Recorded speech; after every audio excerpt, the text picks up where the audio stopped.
Sa ibang balita, tinanggal na raw ng China ang floating barriers na inilatag ng kanilang Coast Guard sa Bajo de Masinloc ayon sa Philippine Coast Guard. Pero may iba pa kanilang hamon sa pinag-aagawang teritoryo. Yan ang tinutukan ni Joseph Moro. Ang floating barrier na inilatag ng China Coast Guard sa bukana ng Bajo de Masinloc o Scarborough Shoal nitong Huwebes, kita sa mga satellite image na galing sa Philippine Coast Guard.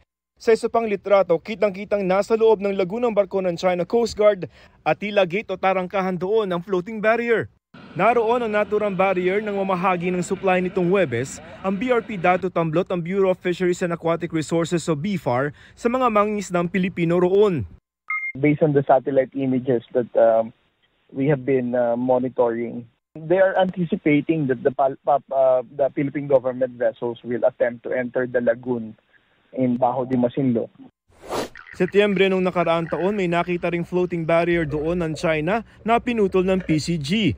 Pero sabi ni Coast Guard spokesperson for the West Philippine Sea, Commodore J. Tariela, ang floating barrier nitong Huwebes tinanggal na rin daw mismo ng China pagkatapos ng misyon ng BRP Dato Tamblot. Pero nakakabahalaan niya ang ginagawa ng China sa Bajo de Masinloc na nasa loob ng Exclusive Economic Zone ng Pilipinas. Is an illegal action on the part of the Chinese Coast Guard because primarily ang apektado dito is yung mga mangingisda. Hindi lamang ang pagharang ng China sa mga mangingisdang Pinoy ang hamon sa Bajo de Masinloc. Naunang sinabi ng BFAR na batay sa kwento ng ilang mangingisda, nagsa-cyanide fishing daw ang mga mangingisdang Chinese at Vietnamese doon. Pero sabi ng Coast Guard, we don't have any scientific study or any evidences that would suggest that the cyanide fishing in Bajo de Masinloc can be attributed to the Chinese or even Vietnamese fishermen. Sabi naman ng BFAR, makabubuti raw magiging regular na pagpapatrolya ng PCG at BFAR doon para matiyak kung talagang nangyayari nga ito. Mas makikita natin, mas magkakaroon tayo ng kumbaga katunayan or ebidensya na ginagawa nga ito ng mga Chinese fishers at apparently iba pang foreign fishers.